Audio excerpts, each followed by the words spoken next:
రైతు వేదికల నిర్వహణకు నిధులేవి? 30 నెలలుగా విడుదల చేయని ప్రభుత్వం. కనీస సదుపాయాలు లేక రైతులకు ఇబ్బందులు. కొన్ని చోట్ల సొంత డబ్బుతో నిర్వహిస్తున్న అధికారులు. రాష్ట్ర వ్యాప్తంగా 2600 రైతు వేదికలు, పేరుకుపోయిన కరెంటు బిల్లుల బకాయిలు. అవి ఎవడు కట్టమన్నాడు, ఎవడడిగిండు? ఈ రైతు వేదికల పేరుతో ఒక రకంగా సర్పంచ్ల బిల్లులు పెండింగ్లో ఉన్నాయి. ఆ ఒక్క రైతు వేదిక కోసం 21 లక్షలు 22 లక్షలు వాళ్ళు పాపం అప్పులు చేసి ఆ రైతు వేదికలు కట్టారు. ఒకరిద్దరు సర్పంచ్లు అయితే సూసైడ్ చేసుకుని చచ్చిపోయారు. ఈ చాలా ఊర్లలో పోయి రైతు వేదికలు చూడండి, ఊరికి దూరంగానో ఊరికి మధ్యలోనో ఎక్కడో దగ్గర కట్టారు.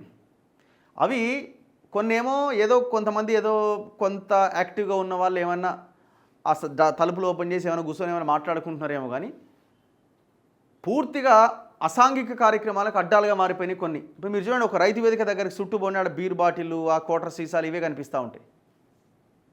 దేనికోసం కట్టిరు? ప్రజల సొమ్ముని దుర్వినియోగం చేయడం కదా. అది ఆలోచన మంచిదే, రైతులంతా అక్కడ కూర్చొని చర్చ చేసుకుంటారు, అది ఇదని ఏదో రకరకాలుగా చెప్పారు. అసలు ఒక ఆఫీసర్ అని వచ్చి ఒక మంత్రి ఒక ఎమ్మెల్యే అని వచ్చి ఆ రైతు వేదికలో కూర్చొని ఇంతవరకు ఒక రివ్యూ చేసిరా? ఏ గ్రామంలో అయినా సరే. 2600 రైతు వేదికలు కట్టిరు, 2600. ఆ కట్టిన బిల్లులు కూడా పాపం ఇంతవరకు ఆ సర్పంచ్లకు రాలే. ఇంకా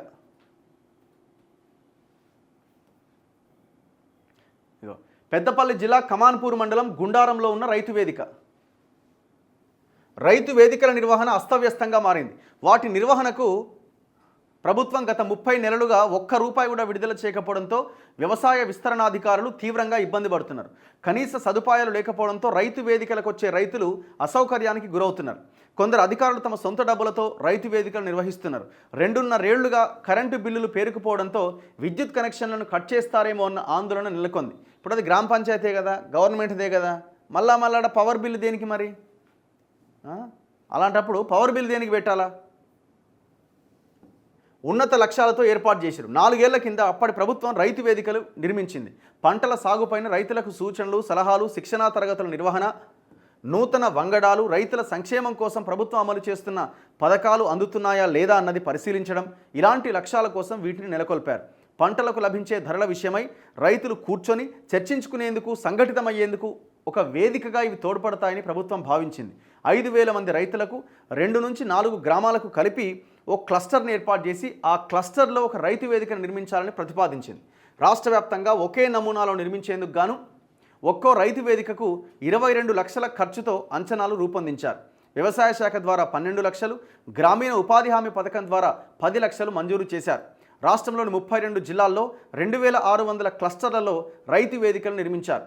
ఉదాహరణకు పెద్దపల్లి జిల్లాలో 54 క్లస్టర్లుంటే 54 రైతు వేదికల నిర్మాణం జరిగింది. 2020 ఏప్రిల్ మే నెలల్లో పనులు మొదలుపెట్టి యుద్ధ ప్రాతిపదికన డిసెంబర్ నెలాఖరు కల్లా పూర్తి చేశారు. ఏం ఉపయోగం? కనీస సదుపాయాలు కూడా లేవట. కరెంటు బిల్లు లేవు, నీళ్లు ఉన్నాయి, అడేముండయి. ఇట్లా పడవబడ్డ ఇండ్లలాగా ఉన్నాయి ఊర్లల్లో.